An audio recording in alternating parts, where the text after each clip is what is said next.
بڑی خوشی کا دن ہے کہ حافظ نعیم صاحب نے تکلیف فرمائی، ہماری میں عزت بخشی۔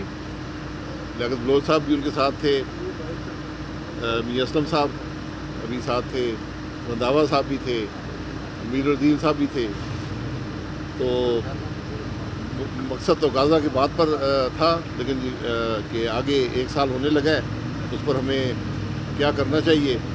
اور دوسرا، ملک کے معاملات پر بھی بڑی ایک اچھی بات چیت ہوئی کہ ہم کس طرح ملک کو ان مشکلات سے نکال سکتے ہیں۔ میں اب حافظ صاحب سے کہوں گا۔ بسم اللہ الرحمن الرحیم۔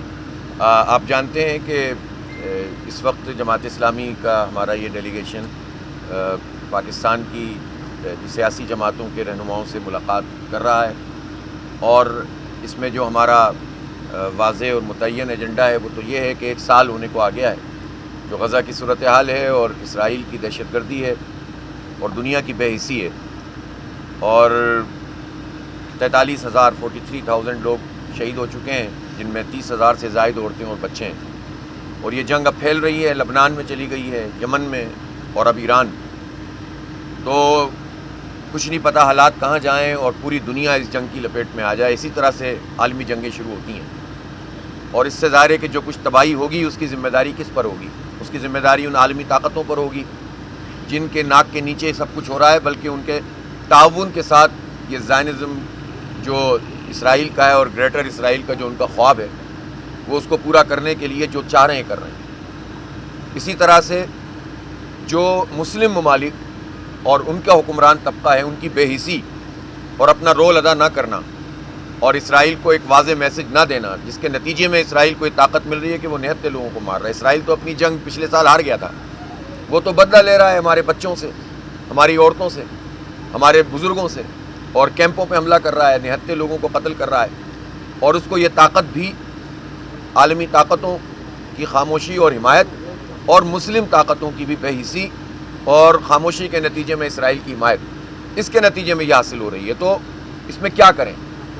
اس میں ظاہر سی بات ہے کہ ہم تماشا نہیں دیکھ سکتے، ہمیں اپنے حصے کا کام کرنا چاہیے۔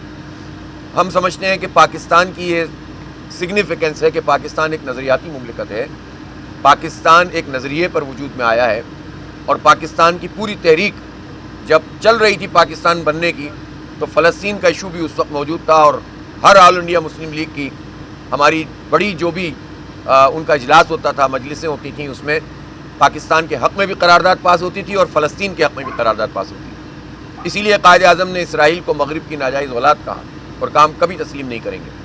بات یہ ہے کہ اس ساری صورتحال میں ہمیں اپنے فلسطینی بھائیوں کے ساتھ کھڑا ہونا چاہیے۔ ان سے ہمارا دین کا رشتہ بھی ہے، ایمان کا رشتہ ہے، انسانیت کا رشتہ ہے، اور ان مظلوموں کے لیے کم از کم پاکستان کے سب لوگ اٹھ کر کھڑے ہوں۔ ہم نے یہ پلان کیا ہے کہ ابھی ہم پورا ہفتہ منا رہے ہیں، اور یہ صرف جماعت اسلامی نہیں بلکہ فرینڈز آف فلسطین، جو ہم دیکھ رہے ہیں کہ پوری دنیا میں انہوں نے یہ اپیل کی، خود فلسطینی لوگوں نے، غزہ کے لوگوں نے، کہ اظہار یکجہتی ہم سے کیا جائے۔ تو ہم نے پھر یہ اس کو آرگنائز کیا ہے کہ مختلف جلسے اور ملین مارچ بھی ہو رہے ہیں۔ 6 تاریخ کو انشاءاللہ کراچی میں ملین مارچ ہوگا، 4 تاریخ کو فیصل آباد میں جلسہ ہے، چترال سے میں کل آیا ہوں، اور 7 تاریخ کو یہاں اسلام آباد میں بھی بڑا ملین مارچ ہوگا۔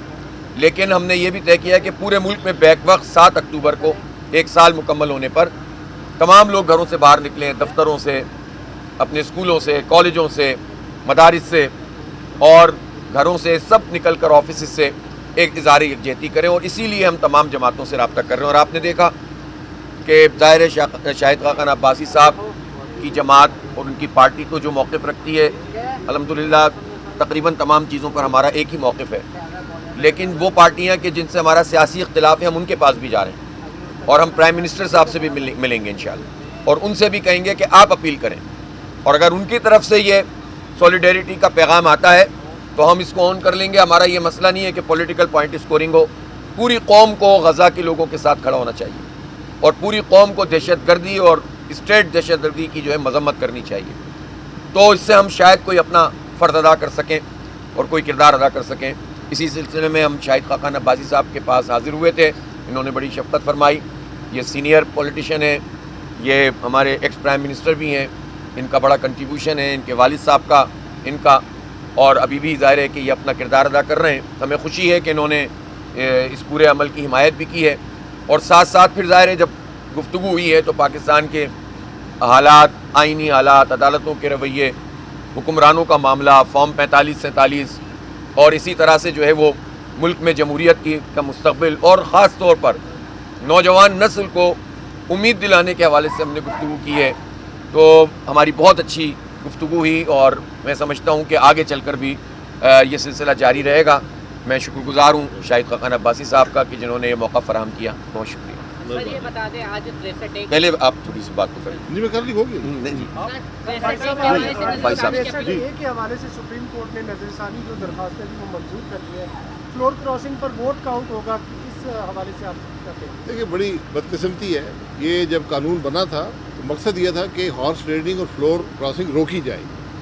تو آج بدقسمتی نے ہمارا ہی سپریم کورٹ ہے، ہمارے ملک کا ایک آئینی ادارہ ہے، اس نے جو فیصلہ اس پر کیا ہے یہ میں سمجھتا ہوں کہ آئین کی روح کے مطابق نہیں ہے کہ آپ فلور کراسنگ کر لیں، آپ اپنا ضمیر بیچ دیں اور نقصان پہنچا دیں، یعنی ووٹ ڈال دیں. اس کے بعد جو کارروائی جماعت کرے گی تو اس کارروائی کا فائدہ کیا ہوگا؟ نقصان تو پہنچ گیا. جو مقصد تھا اس خرابی کو روکنے کا کہ ممبران جو ہیں وہ پارٹی لائن سے ہٹ کر ان معاملات پر ووٹ نہ دیں، وہ آج فوت ہو گیا. یہ بڑی بدقسمتی ہے. آپ پوچھ رہے تھے. ٹھیک ہے جناب، بہت بہت شکریہ. مجھے یہ بتائیے گا کہ آپ کی غزہ کے حوالے سے کیا پالیسی ہے، فلسطین کے حوالے سے جماعت اسلامی کا وقت آپ کے پاس آیا ہے. اور حافظ صاحب آپ سے کویشچن ہے، آپ اس ترمیم کے بارے میں بھی بتائیے گا کہ آج جو غزہ کے بارے میں ہماری پالیسی وہی ہے جو ہر مسلمان کی ہے. اس میں کوئی دو رائے ہو نہیں سکتی کہ ہماری آنکھوں کے سامنے آج مسلمانوں کا قتل عام ہو رہا ہے.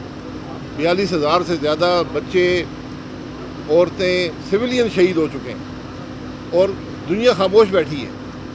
مغرب میں عوام اٹھے ہیں لیکن حکومتیں خاموش بیٹھی ہیں. یہ سب سے بڑی بدنصیبی ہے اور ایسا واقعہ میں نہیں سمجھتا ہوں کہ موجودہ جو پچھلے 50 سال کی تاریخ ہے یہی بوسنیا میں بھی ہوا تھا. آج اس کا ایک ریپیٹ ہم دیکھ رہے ہیں غزہ کے اندر. آج مسلمان جو قومیں ہیں ان کو کم از کم اس پر ایک موقف رکھنا چاہیے، سختی کا موقف رکھنا چاہیے. شاید پٹھانو بھائی صاحب، آج آپ کو ریگریٹ تو نہیں ہو رہا کہ پارلیمنٹ سے باہر ہیں؟ آپ کا موقف اتنا جاندار نہیں ہے، آپ اندر بیٹھے ہوتے، فلسطینیوں کے لیے آواز اٹھاتے، جمہوریت کے لیے آواز اٹھاتے، 26ویں آئینی ترمیم کے راستے میں ایک رکاوٹ بنتے. فارم 47 کی پارلیمنٹ میں بیٹھنا میں اپنے لیے کوئی باعث عزت نہیں سمجھتا، نہ ہی فلسطین کے لیے کچھ کر سکتے. میرا موقف بالکل وہی ہے جو شاہد خاقان عباسی صاحب کا موقف ہے. ہمیں افسوس ہے کہ آج اس طرح کا فیصلہ کر کے ہارس ٹریڈنگ کو انہوں نے قانونی شکل دینے کی کوشش کی. اس کو چیلنج بھی ہونا چاہیے اور یہ فیصلہ آئین کی روح کے خلاف ہے. اور پاکستان کی اعلیٰ ترین عدالت اگر یہ کام کرے گی تو پاکستان میں پھر جمہوریت کیسے آگے بڑھے گی؟